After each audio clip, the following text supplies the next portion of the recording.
नमस्कार मित्रांनो, मी दीपक पुन्हा एकदा आपले मनःपूर्वक स्वागत करतो. आज आपण एका खूपच रोचक आणि प्रत्येकाच्या आयुष्यात घडणाऱ्या एका विषयावर बोलणार आहोत. एखाद्या व्यक्तीचा आपल्याला विनाकारण राग काय? कधी-कधी कुणाला पाहिलं की अचानकच आपल्या मनामध्ये एक अस्वस्थता निर्माण होते. पण मित्रांनो, जगात अशी कोणतीही गोष्ट विनाकारण घडत नाही. प्रत्येक भावना, प्रतिक्रिया आणि आणि प्रत्येक रागामागे काही अदृश्य कारण दडलेलं असतं. एखादा प्रसंग आपल्याला दिसत नाही, पण त्याचा परिणाम मात्र आपल्या मनावर होतो.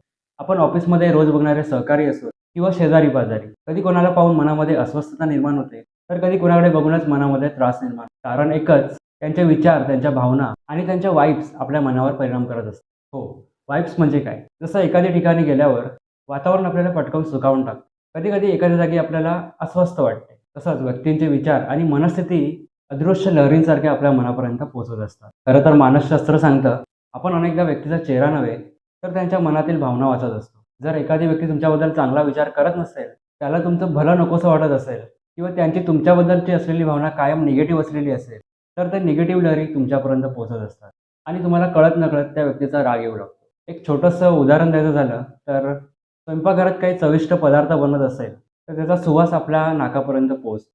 बरोबर ना? पण आपण तो पदार्थ बनताना पाहिलेला नसतो.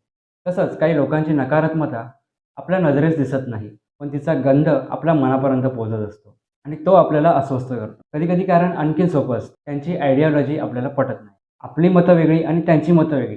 दोघांच्या विचारधारा भिडतात. यामुळे मनात एक सूक्ष्म तणाव निर्माण होतो आणि त्यातून राग निर्माण होतो. म्हणून मित्रांनो, पुढच्या वेळी तुम्ही कोणाला पाहून जर अस्वस्थ होत असाल किंवा त्या व्यक्तीचा राग येत असेल, तर स्वतःला हा प्रश्न नक्की विचारा.